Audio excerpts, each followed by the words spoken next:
Hello and welcome to this episode of In the Trenches. I've lined up a very special guest for you today. He's a beast in the tour content world. He's been doing this for over 20 years, dating back to even as a child, whose father was a tour manager for the Eagles and countless other rock acts. So, without any further ado, I introduce to you my friend, Jeff Johnson.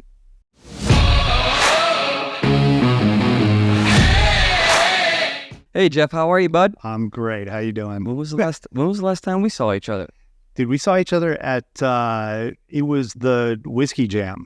You were in the parking lot. It was the parking lot show. It was The one night I got out of town. I got out of the house. Same. You don't get out much.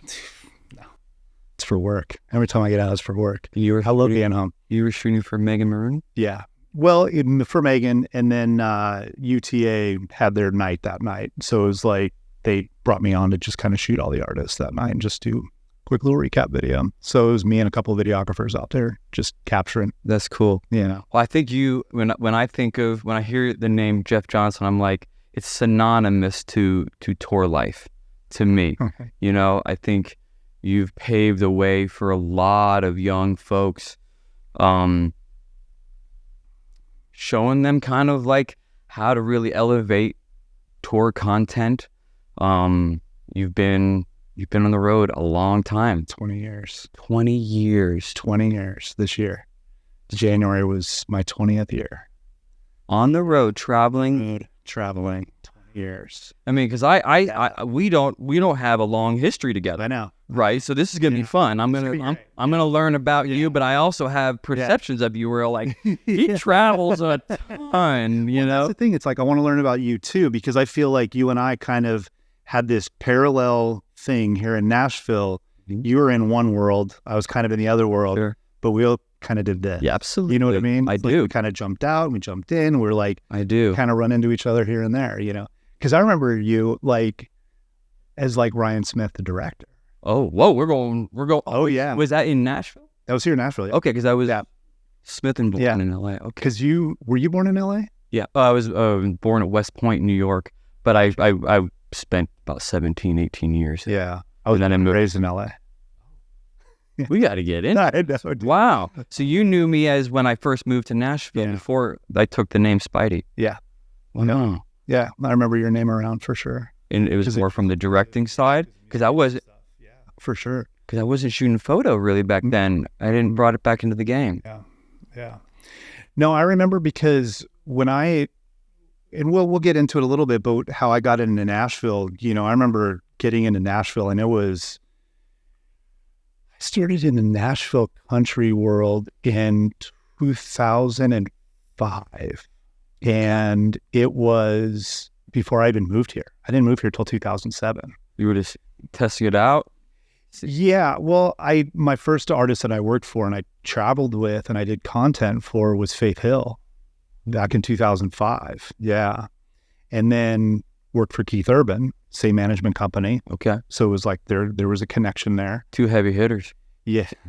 You learned a lot. And the reason why I moved to Nashville was for Keith. You know, I started working for him and I got nothing going on in LA. You know, I just broke it up with a girlfriend. Sure. I'm like, I'm out. Sure. Came to Nashville, bought a house, on no looking back. No, I haven't looked back either, but I moved from LA for a similar reason. I felt it was drying up. Mm-hmm. And I just took the leap where I felt it was still happening, you know, the art of making music videos. And it's made a resurgence back all across the board. Yeah. That's how you got to Nashville. Yeah. Well, I mean, I started back, it's really funny because back growing up when I was a kid, music videos were my world, dude. Like I loved the days where I would get home from school and like flip MTV on and it's like exclusive music video. Like that was the I lived in it, dude. I know. Some of my videos were like, yeah. I know. And it's like, that was there was so much excitement back then. Like whenever there was an exclusive video, because I felt like every time you saw that, it was like also the debut of the song. Sure. It was like the first time you ever heard the song from the artist, you know? Yeah. And I loved that growing up, man. Like I was like, I got to do that. because I'll never forget the video that I saw that I was like, Please. and they changed me. It was Def Leppard, and it was Photograph. Okay. And it was way back in the day. Sure. Yeah, no, that's when like music videos were Yeah. like brand new. And I saw that, but I was a kid, I saw that and I was like, you could do that? You could like have a Sure. have a job and do that, And I'm like, what's the art behind that? Like, how do you do that? And then I started, I was probably like maybe 14, 15 years old, just doing stupid music videos with my friends with VHS machines or not machines, but video cameras. And we like do all these scenes in a house where we like set it up and like film with a VHS, and then you cut and then you build a new scene and then you have to start it right there. So I never and rewind it in the box. Exactly. Sure. So it was just deal with the fuzzies. it was just stupid shit, and I haven't seen it since I was a kid and probably nobody will ever see it. Wow. So is that what kind of That sparked it, that right? sparked, Yeah. for sure. Was it, so it sounds like motion and video was really what got you. 100%. 100%. So you're an MTV kid like me. Yeah. Like I didn't have, was music or film heavy in your house? Because in my house, I didn't have a lot going on with like my dad would listen to like John Denver, as a kid. Yeah. So I went to the MTV. I had an older sister, 4 years older. So she was probably, playing Bon Jovi or whatever. Yeah. That's what stuff that got me. Yeah. Well, I'll go even further back and I'll go kind of deeper on where I came from. Okay. But my dad was in the music business. He was a tour manager and he had been in the music business since he was 18 years old. He's retired now, but he's legendary, man. He's worked with everybody. And when I was a kid, he was the lighting director for the Eagles. Holy cow. Hotel California tour. What? The stories he has. Yes. A lot of stories he has. Next episode on the podcast is your dad. Dad, exactly. Wow, that's cool. Yeah, so I was literally born into it. I was on sides of stages when I was a kid. There's a photo of me sitting at Don Henley's drum kit when I was a kid on stage with Hotel California in the background. All that stuff. It's aging, right? Is that it? Is what it's doing. No, I used to know. I used to think that. I used to be scared to show my old videos. Yeah, because I felt it aged me. Right. Now I feel like it just for the fun. Exactly. That's right. That's what my wife says. Yeah, don't be afraid of that stuff at all. So yeah, so I was a kid and I was born into it for sure. And another crazy funny story that my dad always tells me is when he was working for the Eagles and I would go like backstage and like hang out and stuff like that. I feel like that was kind of like my first like memory of concerts when I was a kid. I still have my backstage pass with my face on it from Hotel California. That's no joke. I've got I'll show it to you later. You have to. Yeah. One of the things I was going to do with you is going to compare. I was going to tell you to, hey, bring your laminates. Let's go. God, dude. I'll show you mine if you show me yours. In my office at home, it's kind of like this wall, but it's just a wall of laminates just draping. But yeah, when I was a kid, when I was a baby, I was held by Linda Ronstadt. Yeah, and apparently there's a photo that exists of it somewhere in my dad's files or something. I'm gonna find it. I'll find it one day. But yeah. So you've been in rock and roll royalty your whole life. So, what was your first concert? I mean, you can remember, I guess. Or what do you? The one. So it's really funny. The one that I really remember was the Eagles. It was Hotel California. It's when they recorded live at Santa Monica Civic Auditorium. Yep, I know. You remember that? Mm-hmm. And I want to say it was like 76, 78, maybe somewhere. Mm-hmm. But I'll never forget walking into that arena as a kid and me like turning to my dad and going, "What's that smell?" And it was just weed, like crazy, right? It was just like the whole arena is just smoked out, And I think that was my like first real like kind of my first memory of being in a concert environment. Mm. Most people young when they got smell of weed might not remember that. I know, right? I know. That's cool. So, and then And then he was with the Eagles all the way up until 1980. And then he stopped because they stopped. That was when they were like, we're done. And then he went on to tour manage Chicago, Pat Benatar, Meatloaf, Prince, like just major artist after major artist, through the 80s. So is he gone a lot? He was gone as a kid? Yeah. But my parents were divorced when I was young, when I was like 3 years old. But my mom was a flight attendant for American Airlines. So it's all starting to make sense. Yeah, I know, dude. You can't sit still. I know now. Exactly. So I had the bug when I was a kid for traveling and concerts, so it's like, I feel like, when I'm walking through an arena these days, it's just kind of like, I've been doing this literally my entire life, walking through arenas. Is there, do you feel like when you decided you wanted to pursue film, did you study directors, photographers, or did you kind of just, like you said, took your VHS camera and you just learned what you liked? Well, I loved watching music videos. Okay.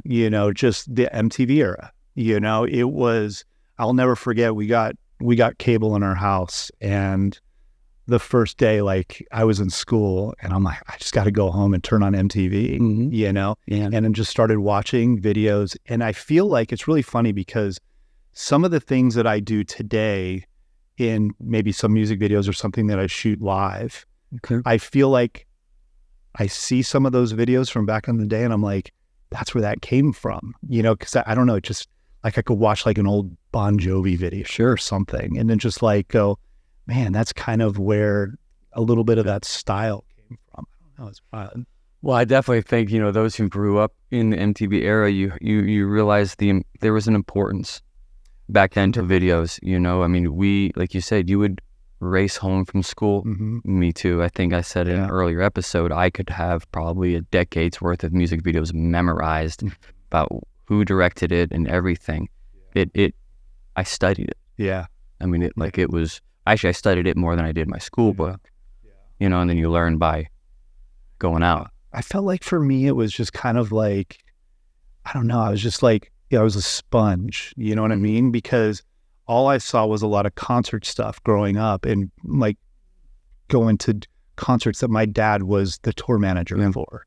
And then watching music videos, there was something about it that just like, I was drawn to it. And I'm like, I've got to do something like this. Do you feel like it would be different nowadays if you, Jeff, were that same young kid growing up as kids now, or maybe back then you had less resources to you, so it was your drive or it wasn't so easily handed to you that you learned it because you failed time. Totally. I think nowadays it would be completely different, way different. I mean, just content, and we'll get into content, but I just feel like content now is just, there's so much of it. Whereas like back then, I felt like watching music videos and anything that you saw that was like photos from a concert, it was more, there was a mystery behind it.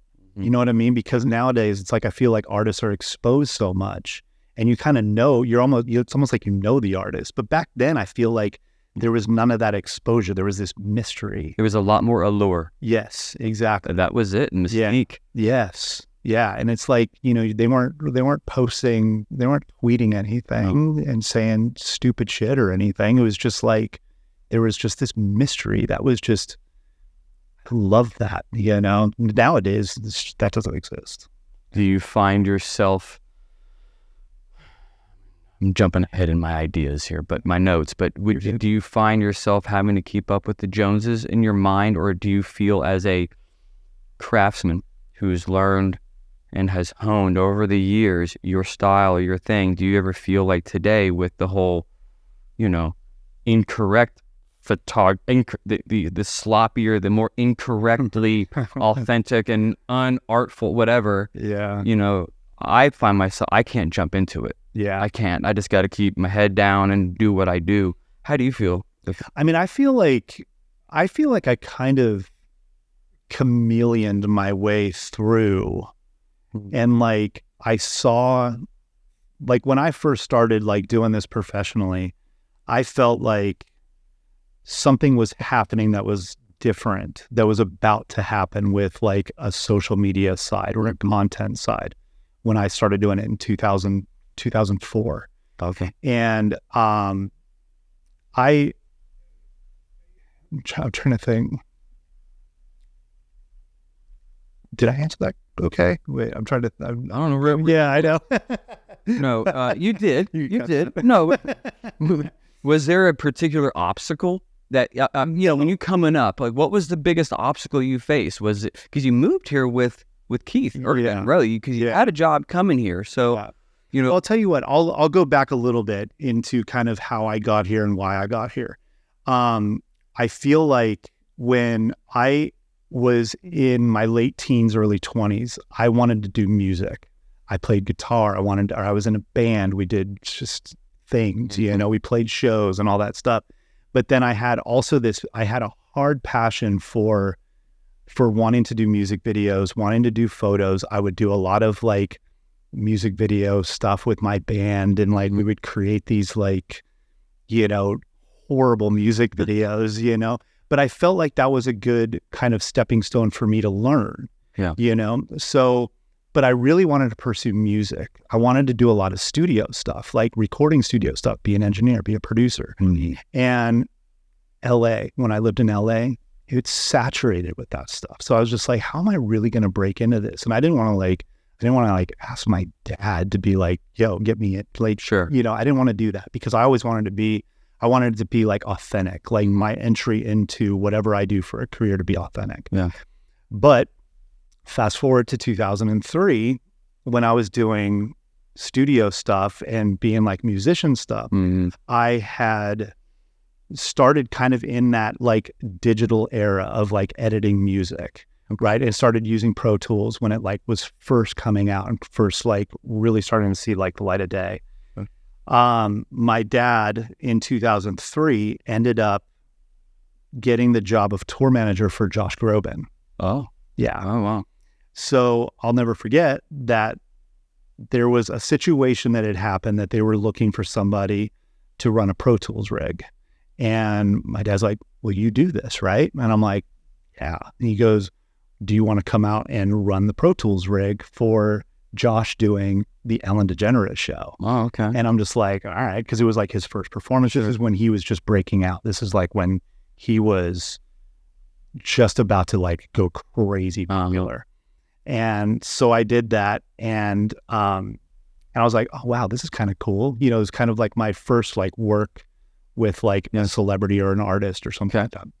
And so I had gone to a rehearsal, say about a week or two later, that he was rehearsing for his tour. And I met a guy from Warner Brothers, the label that he was with. And but he had said to me, he's like, hey, he goes, I hear that you do video, like you just like film stuff. And I'm like, yeah. And he goes, well, we're looking for a guy to go out and document Josh's tour. And it would be perfect because your dad is tour managing it. It'd be a good experience for you to get out on the road, and I'm like, where do I sign up? This would be awesome, Was this during the social media? Was it? Yeah. Okay, not yet. Yeah. All right. Yeah. Cool. Yeah. So this was the end of 2003, beginning of 2004. And I did Josh's Closer tour, which I'll never forget. We started in Boise, Idaho at this like auditorium at a college where he sold out like 1,200 people, right? And I'm like going to my first tour bus. I'm going to like my first tour. I've got just what a man, a crappy camera, just like filming just stuff, Yeah. But the main thing that they wanted back then was there was no YouTube then. No. There was no Facebook. There was no Instagram. There was none of that stuff yet. It was websites. Sure. So it's like you go to joshgroban.com and there's like some content there. That's what it was. And that's what I was doing, So I'm like, okay, this is kind of cool. This is like a different outlet where music and touring kind of marry each other in a way. And So I ended up going out and doing his tour and got to travel around the world with him. So it was like one of my first experiences of traveling around the world. We got to go to like South Africa. We got to go all through Europe and all this stuff. I'm like, man, this is a crazy world out here with like music touring. Sure. And with did it distract you a little bit, derail you from directing music videos? Because I feel like right here is where the difference of you and me went. Maybe in the years are all different, but like I went really head into the craft of directing music videos. You seemed to where you had a really fortunate opportunity landing in your lap to guide you in this direction. Yeah, it definitely derailed me in a way, but I felt like if I wouldn't have done that tour, I probably wouldn't have the chops for what I do now. Sure. You know? Sure. So yeah, and it's funny because it kind of all came back at a point. Sure. And that's when I got into country music, I felt like that's when it kind of came back around. Sure. Of what like I wanted to do music videos. Yeah. So but with Josh, you know, we did that very first show, we did the whole tour. And then literally a year later, he's selling out Madison Square Garden. And like, I'm not even a year into touring and I'm filming stuff at Madison Square Garden. I'm like, and this was 2005 at this point. So are you learning as you go? Totally. You're flying, you're building the plane midair. Yeah. And I'm like, yeah, exactly. Exactly. With maybe a blindfold on too. But I got to learn, at that point, I was like learning how to edit. You know, I was really learning how to like edit video at that point because my only experience of editing digitally was music, but it's very similar. And it was very similar at that time. I felt like that it was like, okay, well, editing music for me made it editing video as easier, you know? And so started putting content on websites. And then Warner Brothers would hire me to go out and just shoot random stuff. Like there was a time where I shot My Chemical Romance and they used at like certain things, and like Linkin Park people were there and like shooting all these like different things, you know, for Warner Brothers. So I was like, wow, okay, so I must be doing something right. Like my dad kind of kicked me into the door and he's like, well, here you go. You could figure it out. Figure it out. It's, if you fail, you tried, I gave you a shot, you know, and now it's 20 years later. That's crazy. So fast. So how did Carrie Underwood, I really saw your artistry come to life with all the Carrie Underwood photos and content coming about. How did you land that plan? I know. Well, so back in 2000, and I'll go back a little bit, back to the Faith Hill story. So I started working for Faith, and then Faith was managed by Gary Borman at the time, who manages Keith Urban. Okay. And so I worked for Faith in kind of like the spring and summer of 2005 when like Mississippi Girl, that album was coming out, you know, and still social media at that point was still like not even like really born yet. Okay. You know, and so I got a call. I was on a vacation with my girlfriend, or we were on like a weekend like getaway in Newport Beach. Okay. And I get a phone call from Keith Urban's manager. And they're like, hey, we're looking for a content guy. We saw that you've done work with Faith, obviously, and you were out on the road with Josh Groban doing website stuff. And like, we have a sponsor for Keith's tour, AT&T, that is looking to put out a content guy to put out like exclusive content on their platforms, like their flip phones. Okay. This is before iPhones, you know? And I'm like, okay, God, that'd be kind of cool, you know? And I'm like, all right, let me think about it for a little bit. And they're like, well, you know, we want to have a guy in like 2 weeks. I'm like, all right, cool. I hang up the phone. I look at my girlfriend. I'm like, who's Keith Urban? Like, I didn't know who Keith was because I wasn't like a big country music fan, you know? Yeah. And you know how in country music back then, it was not what it is now. I feel like it was huge. You're right. It's not as... Look, when I moved from California here, I only knew of Kenny Chesney, and that was because of Renee Zellweger. You know, yeah. I don't know the last name. But yeah. I got Tennessee confused with Tallahassee. So, I mean, Right. I'm glad to be here, but I understand the struggle. Yeah. Yeah. So, so then I got hired by Keith and I got hired by AT&T for that tour. And so I did it was the Alive in '05 tour. And these were the days when it was like Keith Urban days go by, like those days. Like that was, I love Keith, but man, those days were amazing on the road. You know, I mean, Sure. Great stories from the road. Well, You know. I got plenty of time. Yeah. You got plenty of time. And so the thing was with Keith is he had a lot of opening acts on the tours that I did. I was with him between 2005, 2009. Sure. And Miranda Lambert was one of the opening acts. Little Big Town was one of the opening acts. Carrie Underwood was one of the opening acts. Okay. So I got to, you know, my thing was like, okay, how do I connect? How do I like network in a way and just meet people? And So I like was just meeting people out on the road. I would meet their managers. I'd meet the artist. You Sure. know, It's easy it would be to- it'd be you put touring yourself life. out there. It's Yeah. hard. And it's touring life. Yeah. I mean, we're all traveling together. We're all having breakfast together and catering and all that Mhm. stuff. So, meeting the Carrie people, Carrie was opening for Keith back in 2007. And I feel like she was only like 2 years in. I think she just won American Idol. I want to say she was probably like, I don't know, maybe 3 singles in at that point. So she was young. Okay. Yeah. Very. You know, but she was rocketing at that point. And so I met her team and it was just kind of like, okay, cool. You do video for Keith Urban, you know? And so it was, I think it was 2007 or 8.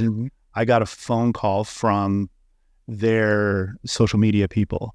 And this is when social media was just starting to like come in, you know? So they're like, okay, well, there's not a lot of content creators. Like, what's a content creator at that point? You know, that position really kind of didn't exist. I didn't have a clue. Yeah, I know.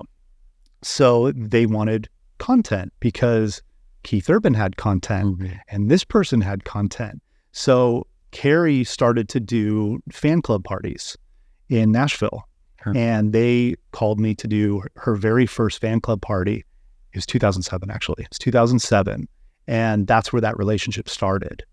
But it wasn't like me, like with management. It was more of me and the website company, you know, working together on, you know, putting content out, you know, and delivering, you know, deliverables to them. Basically. Yeah. And so that's how that whole thing kind of started. But then I stopped with Carrie probably in like 2011, I think it was. And then the end of 2015, I'm at Red Door one night in Nashville, in Midtown, and I ran into their merch guy, Carrie's merch guy. Okay. And he comes running up to me. He goes, dude, they're looking for you. They're looking for you. They want to bring you on board to do content, you know, for the tours. She's like, where do I sign? I know. Where do I sign? I know. So I'm like, all right, cool, you know, and I had worked with her, you know, a couple times before, way back, you know. So it was familiar. It was familiar, Exactly. She trusted you. Exactly, and that's what's hugely important in, as you well know, you know, it's trust is huge in this business, you know, and it's like you do the good job, you know, you're going to stay there, you know. That's like kind of like what I always say. It's like if the work is going to get you there, the relationships are going to keep you there, because I feel like country music, the industry is really based on a lot of relationships that have developed after so many years, you know? Oh, yeah. I mean, you got to be, it definitely has roots. You got to pay your dues and take your time. Yeah. Has there, you know, I, with as much time as you have spent on the road, it's a staggering 20 years. We're probably at a place where now I'm going to kind of get into the fun, you know, like, so has there been any real embarrassing, holy crap, I can't believe I did that on stage or something? I've got one or two myself that were recorded by fans and I've got them, but like, do you have any horror stories of yours on the road or anything? I mean, horror stories, I mean, there's a lot of stories that are that are kind of locked into NDAs. Sure. No names. But, you know. For sure. But, you know, disaster stories out on the road. I mean, I remember there was one time. So when I was out with Keith Urban, and his fans were crazy at the time, and they still are. I'm sure. I haven't toured with Keith since 2010, but there was a moment I was shooting video on a Panasonic HVX 200. Do you remember those? Yeah. With the cards, those big old thick 8 gigabyte cards that like took forever to download, you know? And I was shooting with that, and we were at a show one night, and I wasn't really doing a lot of photos yet. I was doing a lot of video. Okay. And, you know, just capturing the moments, capturing concerts, doing the recaps. Anyway, I'm in the pit. I've got my camera, and I'm like a little too close to the edge of like the fans, and these fans are just going crazy. And all of a sudden, just this one fan just knocks the camera, and the camera just on the ground. And I'm like, and it was just one of those moments. All the loud music. Loud music, everything's going on. And I'm just like, oh my God, man, this is disastrous right now, you know? But then that led into buying a new camera. And I bought the 5D Mark II. Okay. Which was... Stepped up. Yes. From that time, yeah. At that time, the 5D Mark II. The Lord works in different, mysterious ways. I think the 5D Mark II fucked the industry, but helped the industry, a portion of the industry. You know what I mean? Yeah. Because I felt like at that point, you know, everything kind of changed, but we'll get into that too. I had, as you were telling me that story, I thought of one that was popped up in my brain that I didn't forgot. Do you ever do a show at, I shouldn't even say that. Do you know Shoreline up in Mount? Yeah, okay. Yeah. Do you know how the stage is low? Yes. Like, so it feels real insane. But anyway, that was, usually for us, that's the end of the leg. You're on the West Coast and running it out, right? Yeah. And it was with Jason Aldean. I was on my whole tour with him. And I was in like it's the end of the tour. The reason I said that is because now it's time for me. Oh, shit. There's 2 days left. I need to shoot from the front. Right. I don't shoot. I stay on the stage. I try to shoot the artful moments, you know, but I know they need certain things. So I was like, okay, I got to get out there in the crowd. We got one show left. Yeah. Anyway, I'm like four rows in, and I get this one really rowdy guy, you know, just acting obnoxious, but he thinks I'm just trying to get in his way and shoot. Right. Well, he pushes me in the camera, you know, because chips my tooth. Shit. As I fall back into the people in front of me, they push me back, and I just crushed. I mean, full weight of my arm snapped his nose. I remember Jason looking down, going like that, because he was just right there. Right. And it was just like, dude, I got beat down from a guy who was, that was a crazy little story. Right. So you on the road with Jason Aldean? Way long ago, yeah. What year was that? 2012, 13, with Luke Bryan's tour support. Gotcha. So were you just out there shooting content? Shooting photo. You see, I had done a few videos for him, and I really wanted to get back into photo. Yeah. So I hollered at him. I said, "Look, I have an idea. I really want to market photo as wise of you, like the Bon Jovi Road Dog of country. Let's go, gritty black and white triax stuff." Yeah. So I went out there for a whole tour, and as you were saying, like that era when Instagram just started, I remember mid-tour getting the phone calls from the office management saying, "Hey, can we?" Because remember, Michael Monaco was shooting for Luke, and that's where I met him. He and I became such close friends, Mike and I.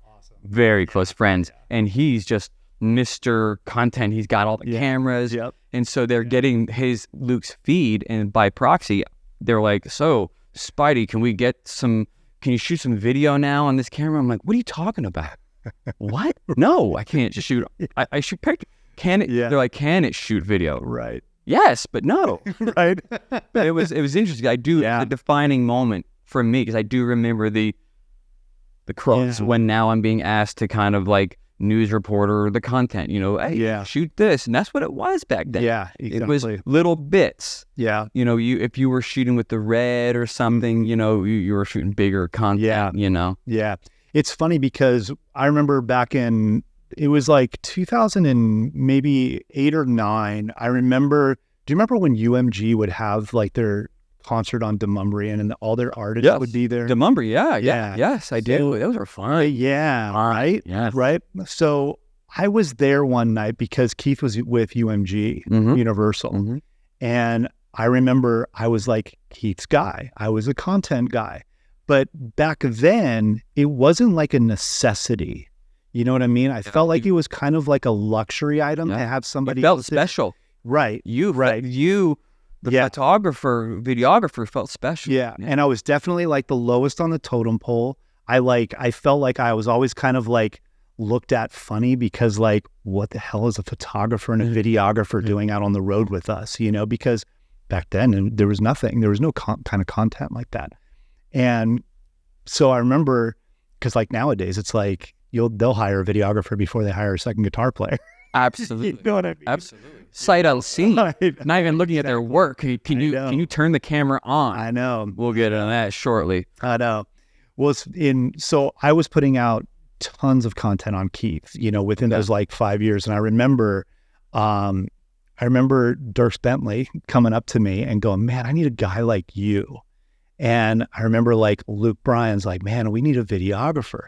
And that's when like Michael came about with Luke.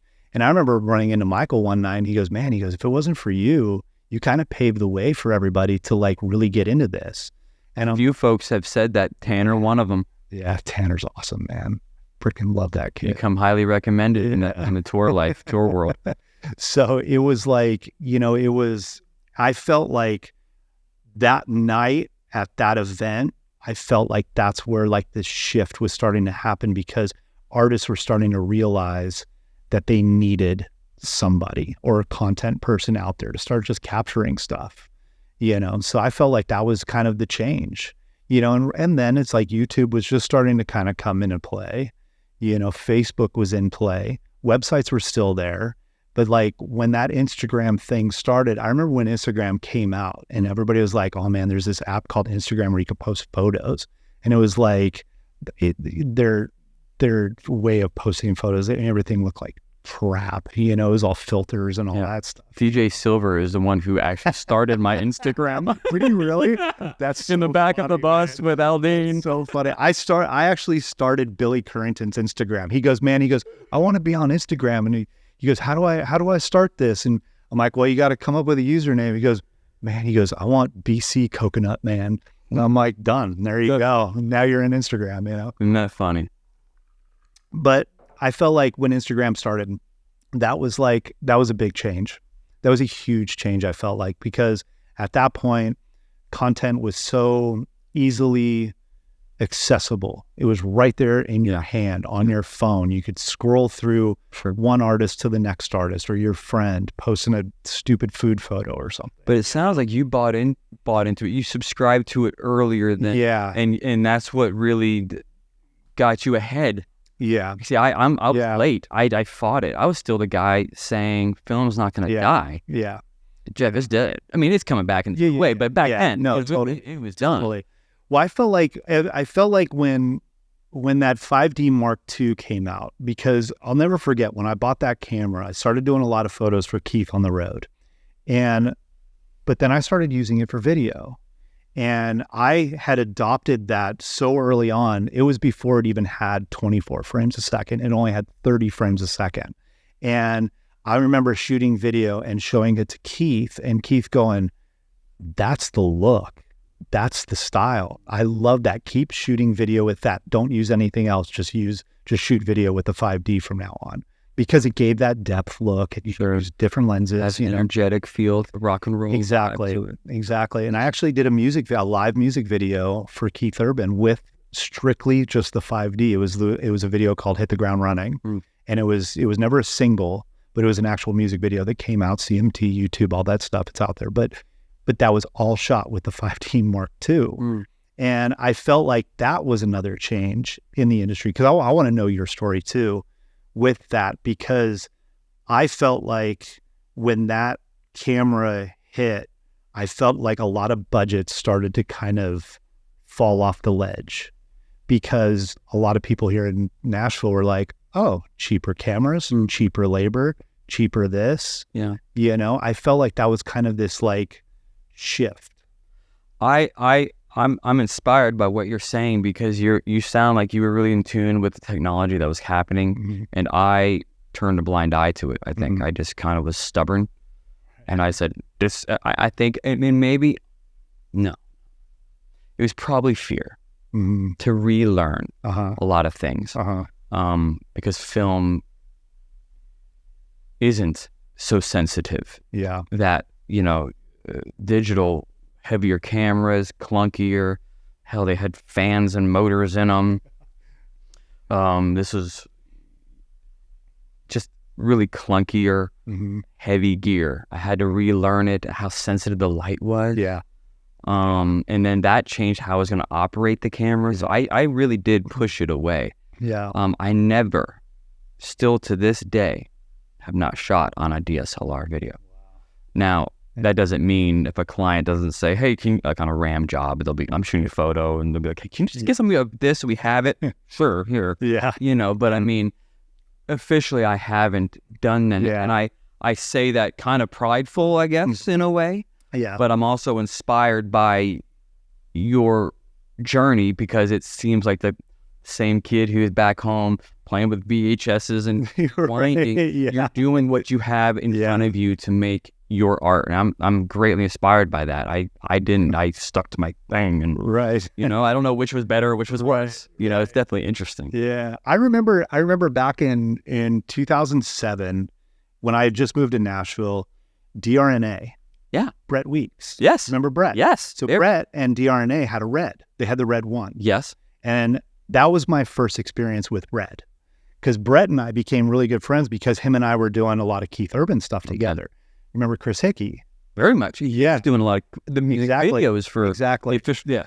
So Chris and I ended up becoming really good friends, because at that point this is where I was starting to get inspired to do more music video stuff. From Chris? From working with Keith. Okay. And then actually being able to be on set, shooting BTS on set. It's like I felt like I learned so much being, watching Sophie Mueller, doing a Tim McGraw and Faith Hill video, like watching she's an icon. Unbelievable. She's an icon. Yeah. And like being on set with her, like watching her with an artist, how genuine she is with an artist, and how she's pulling the art out of the DP, and how she's lighting, and how everything was just this chaotic mess, but it all worked. Sounds like my jobs. Right. I know. I love her already. I know her work very well. I never had the pleasure. But it was cool to see all that stuff. And that's what was like starting to inspire me to like, well, shit, can I do music videos? Like, can I actually like do this? I want to do this. There's that like deep down passion from when I was a teenager with a VHS, thing and watching music videos. It's like, okay, is this where I'm going to start kind of shifting? But I'm also doing road stuff. So how do I like do all of this? Because I wanted to do it all, So I'll never forget, Chris Hickey would be doing Keith Urban music videos, and I would always go out and like, just be there shooting BTS and stuff like that. And Brett Weeks, he used Brett Weeks a lot, and he used DRNA. Mm-hmm. So Brett had a red, or DRNA had a red. Somebody had a red. Yeah, they had that red one. I'll never forget that Brett was like, dude, I'm going to set this up for you, and you're just going to experience this, and I'll never forget, it was Keith was playing, I think it was like CMA Fest or Kenny Chesney or something in Nissan Stadium. Okay. And there's actually a photo of me with this fucking red one that is just, you remember, they're massive. They're like 30 pounds. They're huge. And it to be huge on you is something else too. Yeah, I know. And I'm like sitting there, there's a photo of me shooting with this red on the side of the stage, and Keith is just rocking out with Nissan Stadium in the background. I'm just like, this is awesome. And when we started kind of like just like looking through the footage and editing the footage, I'm like, this is unreal. Like the look is incredible, So, and that really kind of like brought me a little bit more into like the film thing, here you go. And then all of a sudden the 5D comes out because it was affordable for somebody like me that was out on the road that, what, I could almost do something that looks similar-ish to the Red when it comes to like depth of field and just like lighting and how the light hits the sensor, and all that stuff. And I was like, man, this is a look. I think this is this is gonna change a lot of things. Well, very intuitive of you. I know. Very. Where I'm like, no, it's not. Oh. But I mean, So was there a moment that you feel like you in your career that your work took shape, that you really were like, this is it, I'm going to do this? My work is where I want it to be. I can now operate with that stature that I had the confidence in, and I feel solid in what I'm delivering. Yeah, I felt like that happened right in the 2016 area. Okay. So I was on, this is funny because you had Patsy on the show. Sure. And I knew Patsy back when I was with Billy Currington. So I toured with Billy Currington. Oh, so the Brads did a years. They did. Yeah.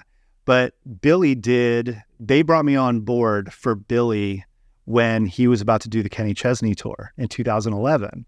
So I got to see and meet Sean Silva and that whole world, and Patsy, I'll never forget. Patsy was like, he was out at a show or something, and he came up to me because we became friends out on the road, that I knew that he was like friends with Sean and he was out there with Chesney and he'd shoot some stuff and all that. I'll never forget Patsy coming up to me, and I had the 5D Mark II and I had an 85 mil 1.2 lens on that thing. And I'll never forget him grabbing my camera and like wanting to see like what it looked like, for some reason, I don't know. And, but that was another thing that inspired me too, was to see like Sean Silva out there, because this was 2011. Sure. And to see him out there doing legend content, but he was filming so much stuff for Chesney, and I loved that, So he was. What did you love about it? That Sean, who came in from the production world, could switch gears and really embrace what's happening, and that inspired you. It was kind of like, I'm wishy-washy on what I want. Exactly. Wow, here's a dude who I really looked up to with his work, his videos. Yeah. But he's over here doing this, which is what I'm really vibing on right now too. Yeah. It's like I felt like he, at that time, he was directing so many videos, and I looked up to him as kind of like I want to be that. But the cool thing about Sean was he would get out on the road with Kenny and just grab a camera and just start shooting stuff. Sure. It's like I felt like there were some directors that were like, I'm just a director. I don't want to shoot anything else. I don't want to lower myself. I've met people like that. And I was just like, but that's what I admired about Sean, was that like he went out there and he just shot, and I don't know, there was just something really inspiring about that. No, he's evolved with time is flawlessly, to be honest with you. Maybe not flawlessly, but we don't know. But I mean, like, he's really taken the ropes and evolved with it. Yeah. So is there, there's so many stories. Yeah. Is there, with your adventurous soul, you seem to like travel a lot. Do you need to do that, or is it something that just to get away from the because you travel for a living, I know, and then you travel more for escape or for relaxation? What's that about? It's just that your soul's got to keep it moving. I just, I kind of go back to the time where, my dad was in the business and my mom was a flight attendant. I just felt like I was always on the move. Like, I just can't stop. It's just a thing inside of me that I'm just like, I feel like I always need to be moving. I need to be doing something. I need to be going, because I absolutely love touring. I love being in the next city. I love being able to explore a city on a day off. I'm not just one of those types of people that will get into a city and just sleep all day in a hotel room. It's like, I'm out. I want to go and see things, Mm-hmm. So I don't know. I feel like I just, me and my wife, we take these crazy vacations. The Maldives. Dude. Bucket. Have you been? No. Dude, unbelievable. Most beautiful place I've ever been. Gotta go. And I've been to a lot of places. That place was unbelievable. And if you go, you got to let me know because I'll tell you where to go. Okay. Go to stay because this place was incredible. But yeah, so luckily my wife, she gets it. She knows how crazy it is. She knows that I could be gone for a month at a time, but she knows the perks of it too. Sure. But the thing is with me, it's like, obviously with touring, you go and you see these places, but you're only limited. You're there for work. It's like when I did a South Africa tour, and it's like, I want to go back to South Africa so bad because I was only there because I had to work in the afternoon or something, but the travel bug is still with me and it will never die. There's no doubt about it. And my wife loves it too. Well, let's talk about touring because I do think that's a really fun thing. Like when I did some touring with Three Doors Down, that? Yeah. Brad Arnold would have a scooter. He bought like a Craigslist $1,500 scooter, right? And we would get to the location, and he'd be like, "Let's get on," and we would get on the scooter, and we would drive and drive and drive and make it back for meet and greet. Yeah. Now, so like when you're shooting on the road, do you have the insane time regiments that I hear a lot of tour content creators have? Like you shoot the show because that show's over is over what 10:30 latest. Yeah. And are you running straight back and you just getting a quick drink, water or whatever, and refueling and going to the bus or what? I'll kind of walk you through a little bit of the process of being on the road. The most recent tour I did was I did the whole Carrie Underwood Denim and Rhinestones tour last year, and kind of my process every day out on the road was, I'd wake up and I'd go and get a cup of coffee. I'd go walk around the arena. Mm-hmm. I'd kind of go and find my spots where I could walk and run and all that stuff during a show because you know how it is in every arena is completely different. And so I would always kind of find my way. I'd love to just sit there and just kind of have a moment to myself watching them build the stage and stuff like that. And then the days kind of get long, because there's really kind of nothing to do until like sound check hits because you just never know. Carrie may want a photo of sound check. And you're going to get that daylight coming through. Exactly. Or you get that big shot of Madison Square Garden, empty, which is cool looking, But then the thing is, it's like, once the doors open, it's like, boom, boom. It's like over. The show is like over.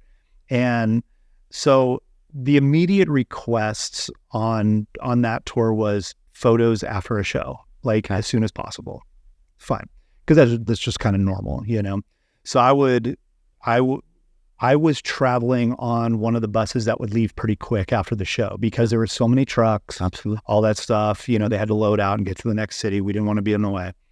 So I would pack up all my stuff really fast. And as I was doing that, I was dropping photos over. Yeah. Now, do you feel like that sacrifices the time that you want to spend on the photo, or are you feeling like you're putting what you need into it to service to Carrie? Yeah, I kind of know when I'm shooting the show, I know kind of what I've gotten at a certain point that I want to use. And obviously shooting her for so many years, I know what they like, know what they love. Mm-hmm. And, I know that a lot of this is going to go to social media, so I kind of have like made like almost like a quicker route to get things done just so I could get them turned in to end my night. But I'd get on a bus and first thing I would do is grab a beer, go back. I knew there was a drink somewhere. I'd grab a beer, crack one open and just like sit there and just edit through 2,000 photos, from the night. And I would get them done probably within 2 hours and then send them off. But what's Carrie's favorite style of photo? Oh man, this is the one. She's gonna love this one. Is there a certain shot that she loves? It's really funny because I always kind of make bets with myself on like which one she's gonna. For sure, that's what I'm getting. I know what I mean? Yeah, because there's some that I'm like she might not like those, but then those are the first ones that she posts. You know what I mean? They're a little different. How does she work? I'm sorry, I interrupt. How does she work? It's like what I do a lot of the time is I send the photos to the artist direct, like Hardy or Morgan. I'll send it right to him. Yeah. And I will get hearts. Like in Jake Owen, he'll be like, heart. Nothing. And he'll be, right. It is a language. Right. It is an untold language. Yeah. Is there one with Carrie? Not, they're not really, but every artist is different, and with Carrie, I send them all to management. Oh, management. Okay. So you don't, you use it. Yeah. Okay. If the moment I send them to management, I'm done. I'm done for the night. I'm like, if we were in Denver, that's my night in Denver and I'm going to bed and we're off to the next city. So, but like somebody like Chris Young, when I travel with Chris Young, it's like I traveled on the bus with him. So it's like, here, dude, airdrop, I'd airdrop him 20 photos. And then he would, look at them all right then and there. No, I don't like that one. Yeah, I like that one. He'd post something, whatever. So do you prefer that, or do you prefer the kind of a routine? Through the approval process, that is. I don't mind either way. Yeah, either way is fine. I know that I've done my job, my art for what that is that night. And I've turned it in either way, whether it's airdrop or Dropbox. Okay. I know that it's there and they're happy. And do you have more time then to carry on then? Because after the show, you're like, here's 20 some photos, whatever, my favorites, get some rest. And then what? Or are you in the bunk now, like cutting a video? No. Not like Tanner. Tanner's on like constant repeat. Dude, I'll never forget the stories that Tanner would tell me. It's just like, staying up till 5 or 6 o'clock in the morning editing a recap video. I'm like, that's crazy, dude. That's nuts, that you do that. But on the other hand, he got the chops too, to be able to turn something over that fast. He's got a great relationship with Artie. 100%. Super. 100%. Yeah. And that's the key. That's the trust, that's the access too. But yeah, show's over and most likely just kind of hang in the back lounge with, people that are on the bus and just laughing and then go to bed and do it all over again. And a Carrie tour was different because it wasn't like a Weekend Warrior. You're staying out there? Oh yeah. It's like a pop rock tour, where it's like you're gone for 4 weeks. She's doing headline shows on Mondays and Tuesday nights. Wow. Where it's like you're out with Chris Young and you leave Wednesday night and you're doing Thursday, Friday, Saturday, and you're back Sunday. Do you feel like your work is getting out there enough in the, like it's not just being viewed as content? I see Carrie posting a lot of pictures, got a lot of good carousels, videos. Yeah. I would imagine you should feel pretty satisfied seeing you in the right fashion. Yeah, very. And, I know the style. I know what they like. I know what she likes. And so... And the great thing about Carrie and the different tours that she does and the different shows that she does, Vegas residency, everything's different. That team of hers works so hard. Like I've never seen a team in Nashville work as hard as the Carrie team. Right. Like they are 24/7 working on the next thing, and it's mind blowing to me. And like I was telling somebody, it challenges me, too, because I want to always put out better content. Sure. So, but the thing is, it's like, I'll be out on the road, but I kind of got my hands in a lot of different things. I'll direct music videos now, I'll produce music videos now. I've DP'd music videos now, so it's like hands in a lot of good. Yeah. Which I feel, I feel like if I was like in one lane or just doing one thing, I could potentially burn out because I'm always like the type of person. It's like, okay, I need to do something. What's the next thing? What's the next thing? Because I always felt that I was kind of ahead of the curve when all that transition started happening in 2010, because I'm like, okay, what's next? Oh, now there's video on Instagram. Oh, now we could do 15-second reels on Instagram, and it was just a photo-based thing. So you looked at all those as new opportunities. Yes, 100%. Way to keep it open-minded. Yeah. One thing I'm a big advocate about is like is ownership of work. Yeah. obviously it's very hard to own video, and with photos being so readily serviced with assets, do you have contracts in line to have ownership or rights to one day show your work in a book? Because I would imagine you have just some iconic work of a megastar. That's a very tough question, because now this is where kind of like that blurred line happens, where say somebody like John Shearer will go out and shoot, and he may have like a deal where he owns the content or the artist owns the content. I feel like in the last, probably since Chris Young, Carrie, because I was flip-flopping between the two of them since 2016. And I feel like because I'm kind of not in a salary position, that they own a lot of stuff. If you're in salary, it's like someone like me. It's like a buyout. Yes, someone like me, they either have to buy it out or it's not, But there's been situations where I've taken photos, live photos, and the artist is like, hey, well, we want to use this photo for merch. Here, let's cut you a check. Yeah. Which is great. Because you weren't salary, right? Yeah, exactly. You were a la carte, and they got to shop with you, and everybody's happy, Yeah. Is that something that you would maybe want to integrate into your brand? Because, as visionaries and artists ourselves, we work with artists that have obviously copyright in their music and their songwriting and such like that. Do you feel us as image makers heavily responsible for branding these artists on a regular basis, that there's I don't know, I struggle with it. I'm just real artist to artist. I mean, I'm not even, there's no agenda other than this is something I struggle with on a daily, because I really enjoy selling my prints and signing them, even though they're, I'm not going to go quit my day job. It fuels my artistry to go look at you as that artist, that I want to go find a photo I'm going to shoot it that you can hang on your wall. Yeah. That incentivizes me. Yeah. And that's how I look at it even when I go shoot tour footage, tour content, Hardy in town for 3 days, Really, the first day I didn't shoot. Yeah.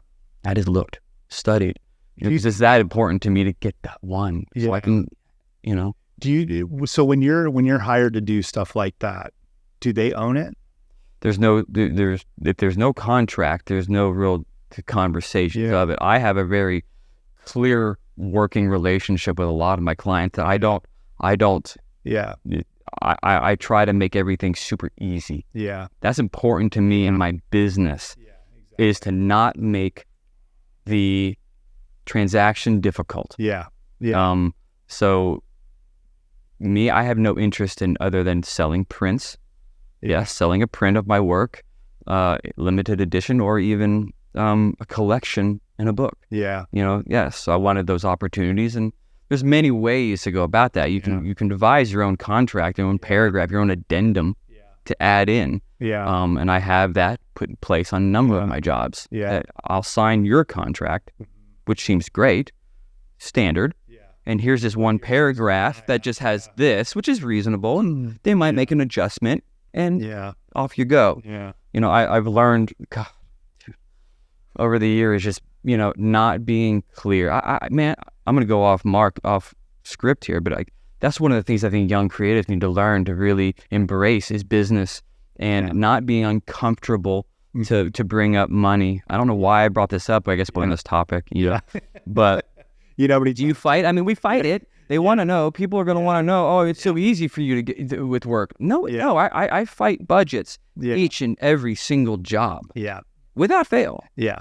Yeah. I mean, and I work with a good amount of artists, and it's just working out the kinks. Yeah. I mean, I pretty much negotiate my own kind of day rate and salary, of kind of the value that I'm bringing to the table and the experience. I'm not somebody that just started out 4 years ago and got a camera and started shooting stuff. It's like I feel like, and I don't want that to sound like arrogant or anything like that, but it's like equity. Yeah, exactly. Because I have put in the time. I've put in a lot of time, and I learned the craft, and I feel like I've mastered it in a way. You know what I mean? In where you need to function. It pleases you. You're still learning. Yeah, exactly. And the thing is, it's like I feel like in Nashville, in the country community, everything rate-wise is so all over the place that sometimes I wish there was like an agency that would just be like, here. That's one of the reasons why I started the podcast. Yeah. To be honest with you, it's like it's the wild, wild west, and I'm like, I don't know how to get to people. I know a lot of these young cats, message me a lot. Yep. And outside of being busy myself and trying to dedicate a couple sentences to say, hey, here's what I would do. Yeah. I felt like this would be a good avenue to, start showcasing for that reason. It is the wild, wild west. Rates are going to whatever, and right now jobs are going to the lowest common denominator without really looking at what's at stake. Yeah, exactly. And I think clients are now realizing they're not getting a return. Yeah, and they're just the good enough. Yeah. So tell me this. So this is kind of a wild scenario. So like kind of back in 2010, when everything was kind of shifting, and you were in a position of like, holy shit, this is all changing right now. Mm-hmm. I kind of feel like that's what's happening now. It is with me, because I feel like I want to put out great content, but you could shoot an iPhone 15 out on the stage, and it's like, okay, there's your post. So I feel like it's not as creative. Well, that's what I asked you a while back. Do you head down and stay with what you've learned and what you've honed, both in falling flat on your ass and knowing what that's, what I mean? Because why would you've paid those mistakes. Yeah. You've recovered from those mistakes. To fall in line with the latest fad. Yeah. You're talking about a person who has not gone through what you have. Yeah. Does not have the sweat equity. Yeah. And by fault, they're creating what they can, and that's fine. And then what's weird is that trends happen because it's so massive. Yeah. But do you adjust? I don't. I stay stubborn and do me. Yeah. But I mean, what says you? I won't shoot with the iPhone. There you go. There you go. No, I mean, it.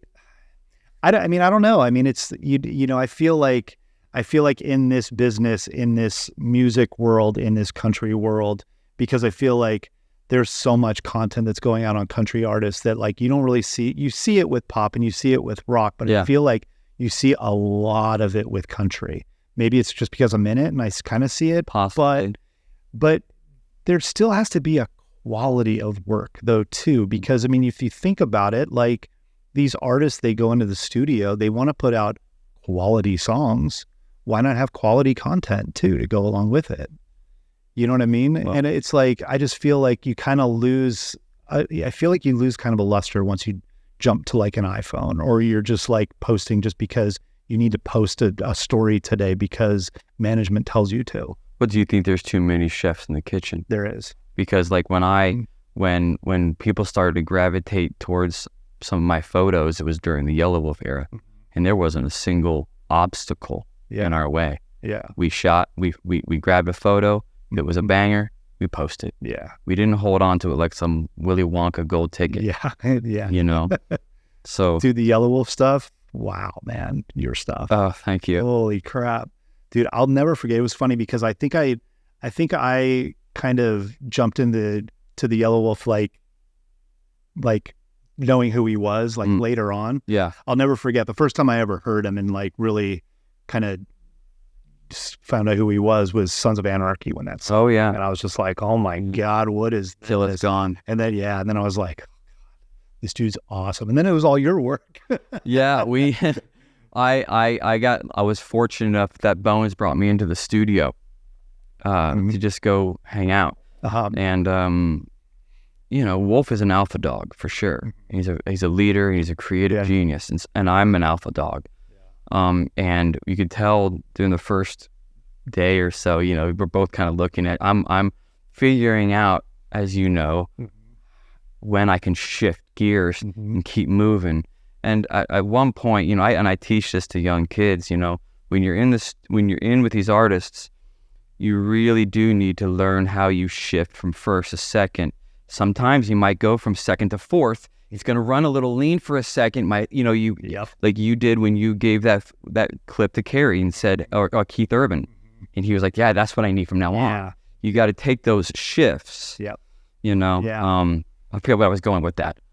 Yellow Wolf. Oh, Yellow Wolf. Yeah. And we can tell we really connected with kind of each other's process. To be honest. And it's the trust again. It goes back to the trust. That had to get earned. 100%. For sure. I mean, I put in some definite hours, and I just had a newborn. I was really putting in work with Wolf. I mean, it was constant. I mean, we literally told Paul Rosenberg and Marshall one night in Detroit that our plan is to throw a iconic photo every day. We're going to shoot one every single day. We're not going to look back. And we did. We kind of created a little model. It was for me. I knew I was going to shoot every day or every other day for about an hour or so, and therefore I had to look for locations and be like, okay, I got it. And we would just add photos to this Dropbox, and before you knew it, you had 50 bangers in there. And when Monster Energy is like, "Hey, Wolf, we need a photo of this," he's like, "Hey, Spidey, can you get me?" I'm like, "How about the American flag?" Yes, boom. Yep. You weren't shooting from the hip. You weren't saying, "That's good enough. Just post it. I need something on my feed today." You know what I mean? We actually would shoot something. I would show him, send it to him, and it'd be the first person to Instagram to post it. Right. Reach it. And it was fun. Yeah. It was really fun for that reason. Who made you have shooting, DP wise? For what? For Yellow Wolf. For Best Friend was Sing How Yam. So that video for Best Friend, I'll tell you an interesting story about that video. It was shot in Detroit, a one-day shoot, and not one single human being other than Yellow Wolf, Marshall, and Paul Rosenberg were the only people I knew. My AD, never met him. Wow. My DP, never met him. My entire crew, never met him. My editor, never met him. Wow. So that is very rare for someone like me to work in that environment with an artist, two artists that prolific, and not have any comfort zone. And it was because Marshall wanted to work with people that he rarely works with. Gotcha. So in order to do the job, I had to kind of embrace that. So that was a little bit precarious for that video, but Did you work with Keith Lehman? I did do Keith Lehman on. We did some. I felt like he shot some stuff with him too. Keith did some stuff with Sean Silva, like a documentary piece or something. And we did 3 videos in 3 days up at Horse Thief, and they were rad videos. One of them never aired; it got shelved for some reason. Gotcha. But I got the best Keith Lehman story. Oh yeah, what is that? Are you? Oh yeah, I know. Well, oh yeah. So it's a really funny story. You're gonna love this. And if Keith watches this, he's gonna laugh at this. But I was on set for Billy Currington music video back in like 2015, I think it was, and it was for a song called "Donut." And what is it? Donut. Yeah. Okay. Donut. All right. And it was Kristen Barlow was directing it. Oh yeah. And Keith was the DP on it. And I walked on set and I was shooting BTS stuff for Billy. And I think it was my Mark IV at this point, which is my little 51.2. And I was just trying to get some cool little, artsy behind the scenes stuff. And we're shooting in this parking lot in downtown. And Keith is over there sitting on an Apple box, and the camera was getting prepped. And he kind of looks at me and he's like, he comes walking over. I mean, you know, Keith, man, it's like beard, missing teeth, just tatted up, and it's just kind of like, who the hell is this dude? You know, it's like, am I getting kicked off set or something? You know? And he comes over and he looks at me and he goes, man, he goes, what kind of camera is that? I'm like, Mark IV. And he goes, what kind of lens you got on there? I'm like, 51-2. He's like, can I see that really quick? I just want to look at it and go over there and just kind of see what I'm seeing and through the lens. I'm like, cool, not a problem. Take it. So I'm just kind of standing there, and he walks back and he hands me the camera, and he looks at me and he goes, man, you look familiar. And I'm like, okay. And he just walks back and he kind of like turns back at me, and he's shooting the thing, and they shoot the scene. And between takes, he comes up to me and he goes, you look familiar. Like, really, you really do look familiar. And I'm like, all right. And he goes, where are you from? And I'm like, California. And he goes, me too. And I'm like, okay. And I'm like, what's this dude getting at? You know? He looks at me, he goes, Jeff Johnson. And I'm like, what? And he goes, Keith Lehman. We were friends in junior high school. Oh my word. When we were 14 years old. We were like best friends. But this was before cell phones. This was before like real like. Wow, what a reconnect. And he left the Woodland Hills area in California. Yeah. And he moved to like Palmdale or something, or Lancaster up, you know, and we never talked after, but he would like come to my house. We'd be buddies. We were buddies in junior high school. You just didn't recognize how all these years. Well, because the thing is, we're like just these two like little surfer kids with blonde hair, you know, in junior high. And here we are on set so many years later. And then now we've been friends ever since. You know? That's crazy. So, isn't that funny though? Do you when you're out on the road, mm-hmm. do you, like, let's say with Carrie, do you have a preference personally? Do you want to shoot, are you wanting to shoot video, or are you wanting to shoot photo? And you have to pick one. Or do you ever feel, you don't have to pick one, but do you ever feel like you have to sacrifice one or the other when you're in a moment? Versus, or do you do one show all photo and one show all video? And no, I do about a split, about a 50-50 on that. And it's just because, you know, they always want content. So it's like, I always tell people, it's like, you know, it's like I'll shoot the first half of the song, mm-hmm. and then I'll shoot the back half of the song with video. When I'm in a road setting like that, or a tour setting like that, I'll just use like my my R5, and I've got two of them. So I always have two with me, but I've got it to where it's like I could flip between photo and video like instantaneously. So it's like if I'm just like firing off a bunch of photos, then boom, switch over and I'm shooting some video content, you know, but trying to be artsy with it as well. And it's actually kind of easy to be a little artsy with Carrie, just because obviously it's Carrie. Mm. The production is huge. There's fire. There's plenty of light. Plenty of lighting. It's like you can't fail, you know, but it's like, you know, then you jump to like an artist that does a festival during the day, and it's like you have nothing to work with, you know, but yeah, I'll do a lot of, it's probably about 50-50, mm-hmm. But then there'll be times where, you know, being on the road, it's like, okay, cool. You got that night, but then you got the same show the next night. So it's like, if you miss something that night, then you could get it the next night, or you could get it the next night. But then there'll be times I'll take my red out there and, you know, shoot some really like quality stuff that they could use for ads, commercials, promo, documentary, mm-hmm. you know, whatever. So, would you consider yourself a tech person, or more of a concept person and art person, in the sense of like, if you watch a movie, mm-hmm. are you analyzing lighting, technical crew things, or are you into what you know? Yeah.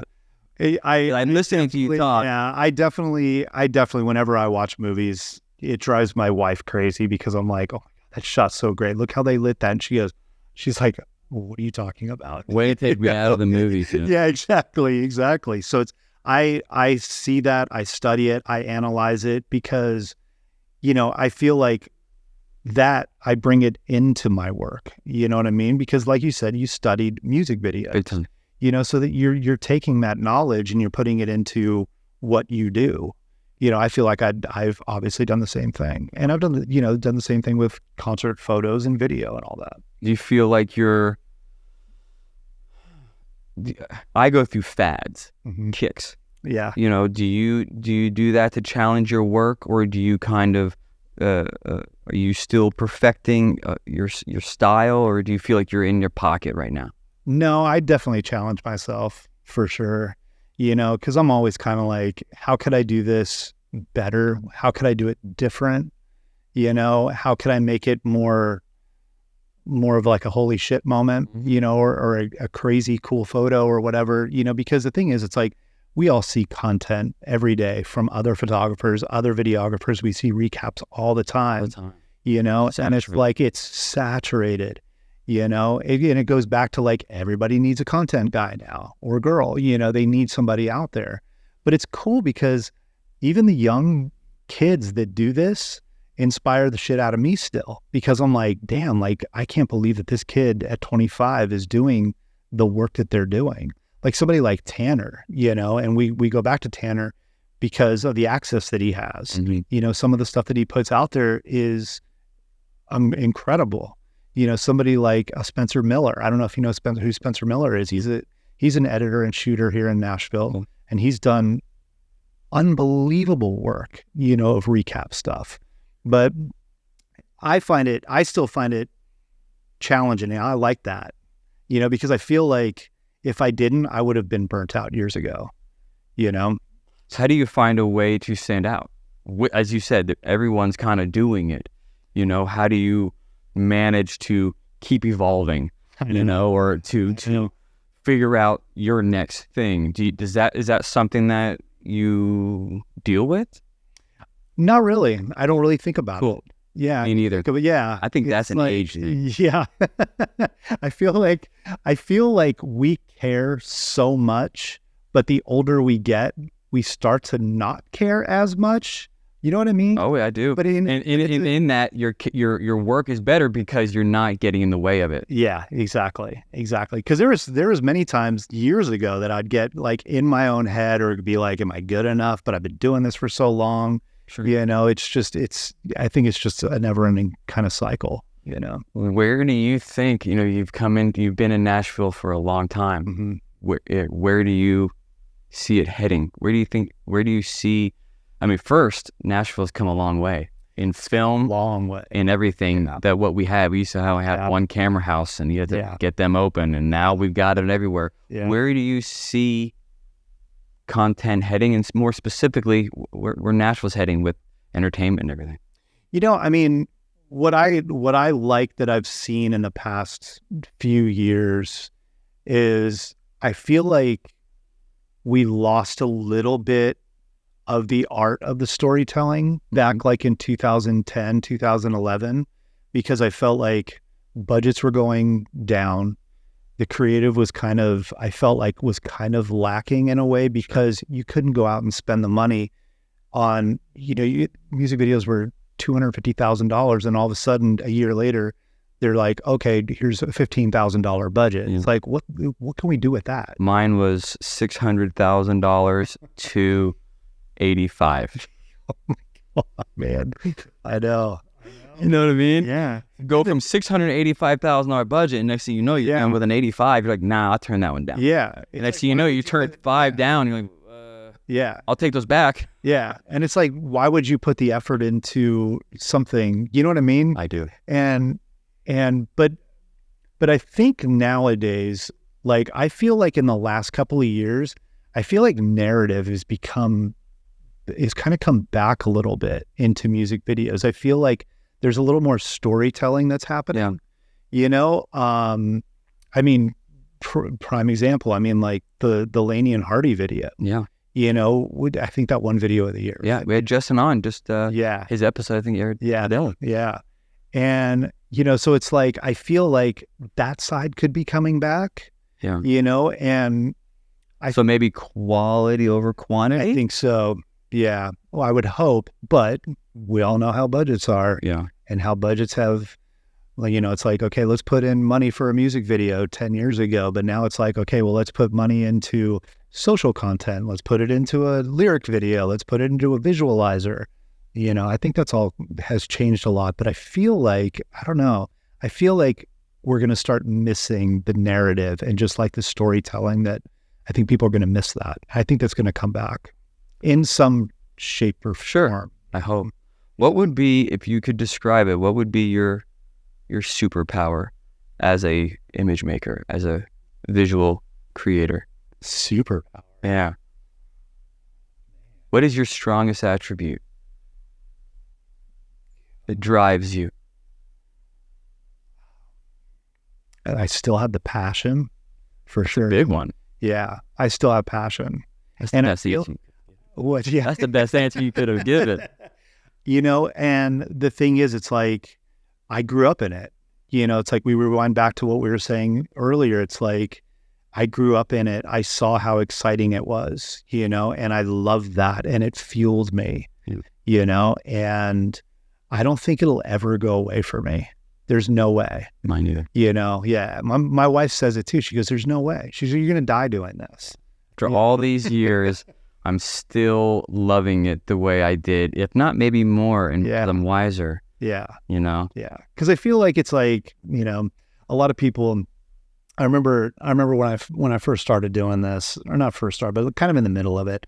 And people were like, God, you make this much money on salary, and it was great. Don't get me wrong. I mean, the money was awesome, but I could care less about the money. It's like I wanted to put out good stuff, and I felt like the money aspect of it fueled a lot of people into like, oh, I can make great money doing You were pipe dreamers. Yeah, now they can exactly make it work. Exactly. I feel like those people didn't have the passion for the art, and I feel like there's this kind of like fine line that has to marry between the passion and the obsession, because you have to be, I feel like you have to be obsessed with wanting to do it and feeding off the passion. It's like, I love this line of work. I still, even with shooting Morgan's late at the last, one thing at a time, we shot it in Knoxville,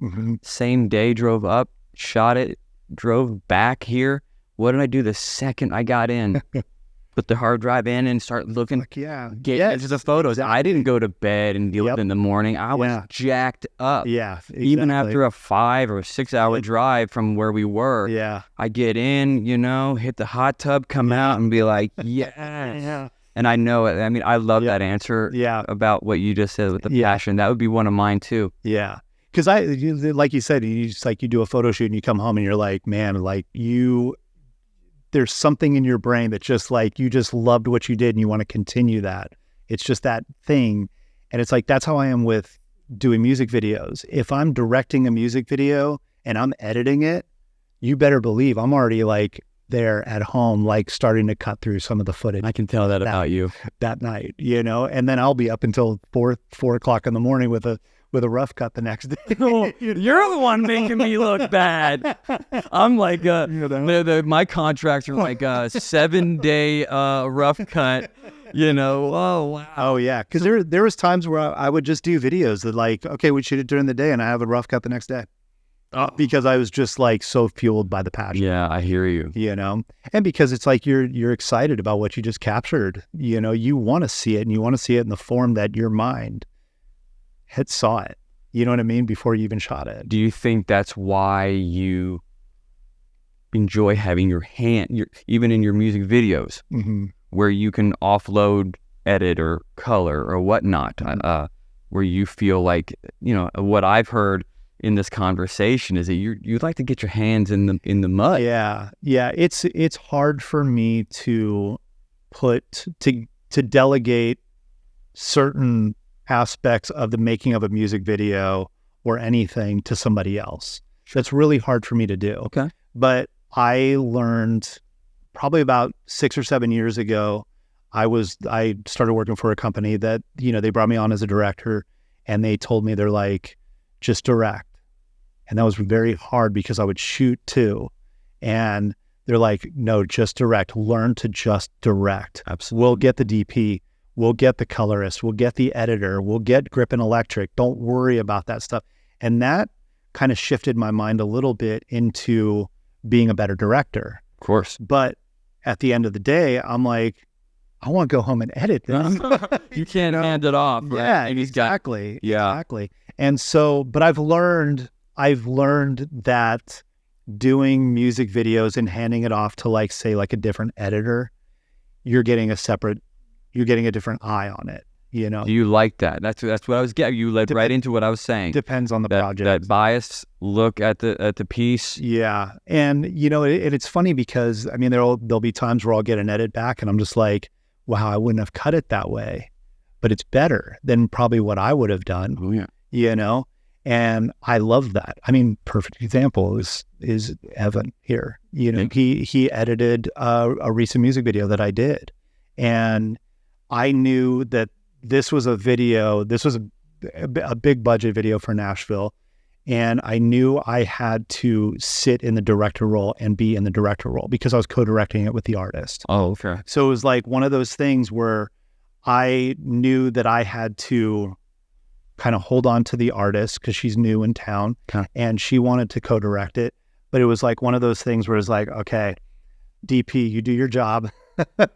Everybody do your thing, but then hand it off to an editor and like just really kind of, I don't know, there was some sort of magic that he had created with the music video. Well, also like what you said at the beginning with Sophie Mueller, one of the things you said was when you watched her on set, she had her hands in everything. You see, she let every department do their work, but she communicated and articulated what she needed. They took that into their craft and dialed it in tighter. That it really, in essence, is you know, the best part of it all. When it all starts clicking, you don't have to over communicate to your crew. They know the talk is said without even saying a word. Yeah. Well, it's funny because like watching the Sophie, you know, do her thing on set of those music videos, you know, it's like, oh, the DP, oh, I could do that.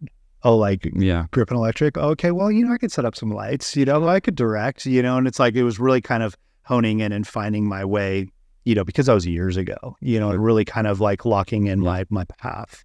I honestly, us talking for this, I cannot believe all the roads and stages I've been on and you've been on. I know. We covered a lot of ground. And honestly, I've learned a lot about you, man. And I cannot believe, in the circles, we really only saw each other really recently. And I'm stoked to see you there. Yeah, I know. Well, I think what was it? The first time we really met, I think was when you went to go see Cameron Marlowe. I think it was. Was that the first time it was like. Oh, at a show on Broadway. Yes. Thank you for reminding me. Yeah. That was the first time we ever met. You did good work for him. Thank you. You did too. I just did a video. Hey. Let's not make this the last time we see each other, bro. No, dude, not at all. This has been too much fun. I appreciate you taking all the time and most importantly, the hour drive from your house. So thank you, brother. Brother, thank you, man. Thank you. Yes.